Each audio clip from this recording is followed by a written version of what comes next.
Hello दोस्तों, कैसे हो आप लोग। आज की इस वीडियो में मैं बात करने वाला हूँ एक और फंडामेंटल एनालिसिस के एक और इम्पोर्टेंट टॉपिक के ऊपर, जो है पीईजी रेशियो। तो आज हम इसी वीडियो में ये जानने की कोशिश करेंगे कि पीईजी रेशियो अगर हमें कैलकुलेट करना है तो वो हम कैसे कैलकुलेट करेंगे और इसके फ़ायदे क्या क्या हैं। तो चलिए स्टार्ट करते हैं।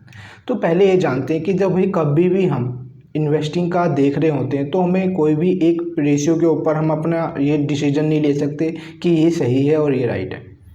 तो बेसिकली पीईजी रेशियो करता क्या है। पीईजी रेशियो किसी भी कंपनी का ये बताता है कि वो कंपनी अपने मार्केट प्राइस से ओवर वैल्यू है या अंडर वैल्यू है।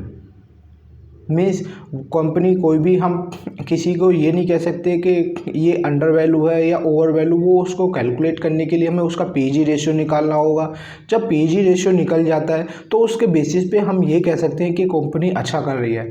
मीन्स कुछ ऐसी कंपनियां होती हैं जिनका पीई रेशियो बहुत ज़्यादा अच्छा होता है, हाई होता है, पर हम उन्हें छोड़ देते हैं कि इनका पी रेशियो हाई है।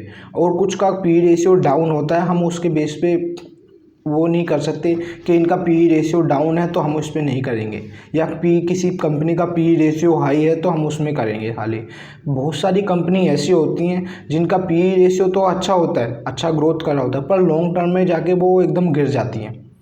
क्यों? क्योंकि उनका पीईजी रेशियो हमने कैलकुलेट नहीं किया था।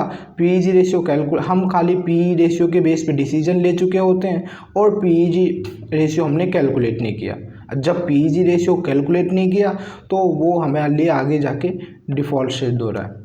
तो हमें ऐसे ही डिसीजन से बचना है। कभी भी स्टॉक मार्केट में किसी भी स्टॉक को पिक करते समय हमें कोई भी वैल्यू इन्वेस्टिंग करनी है, जिस टाइम पे हम अपना इन्वेस्टमेंट के बारे में करने की सोच रहे हैं जिस कंपनी में, उसके हमें फंडामेंटल एनालिसिस पूरी कंप्लीट करनी है। तो पीईजी रेशियो भी खाली एक फंडामेंटल एनालिसिस का इम्पोर्टेंट पार्ट है। इसके बेस पे हम डिसीजन नहीं ले सकते कि ये कंपनी अच्छी है, ये कंपनी बेकार है। तो ये भी एक पार्ट है। अब इस पार्ट को भी आज हम कवर कर रहे हैं इस वीडियो में। तो पीईजी रेशियो का कैलकुलेट करने के लिए एक फॉर्मूला होता है, PEG ratio is equal to PE ratio divided by growth earning. Means कोई भी कंपनी पी रेशियो के साथ साथ में कितना ग्रोथ पर ईयर के हिसाब से कर रही है वो भी देखना है हमें। अब जो इसका पीईजी रेशियो निकल के आया, अगर वो 1 निकल के आया तो हम उसे ये कह सकते हैं कंपनी ना ही अंडर वैल्यू है ना ही ओवर वैल्यू है। अब कोई पीईजी रेशियो किसी का 1 से कम आ गया तो उसे हम बोलेंगे कि इसका पी रेशियो ये अंडर वैल्यू है।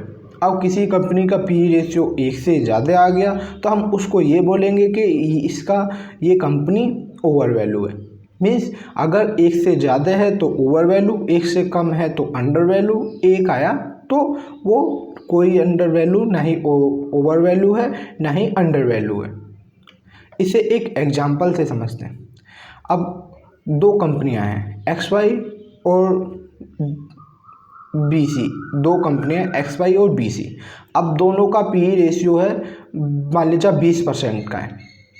अब XY और BC दोनों कंपनियां हैं, उनका पी रेशियो 20% है और अर्निंग ग्रोथ हम उनकी एस्टिमेट करते हैं 15% XY की, और BC की अर्निंग ग्रोथ हम एक्सपेक्ट करते हैं 30% की।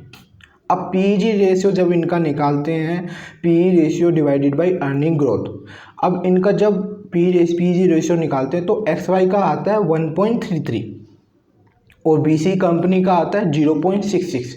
मीन्स जो XY कंपनी है वो ओवर वैल्यू है क्योंकि उसका पीईजी रेशियो आया 1.33। अब जो BC कंपनी है उसका पीईजी रेशियो आया 0.66, मीन्स वो अंडर वैल्यू है। तो ऐसे टाइम पे हम अंडर वैल्यू कंपनी में ही इन्वेस्ट करना हमारे लिए बेहतर होगा। अब इससे हमें ये पता लगता है कि पी रेशियो दोनों का सेम है, दोनों का पी रेशियो 20 है, बट अर्निंग ग्रोथ दोनों की जो है वो अलग अलग होने की वजह से पीईजी रेशियो में चेंजेस हो गए।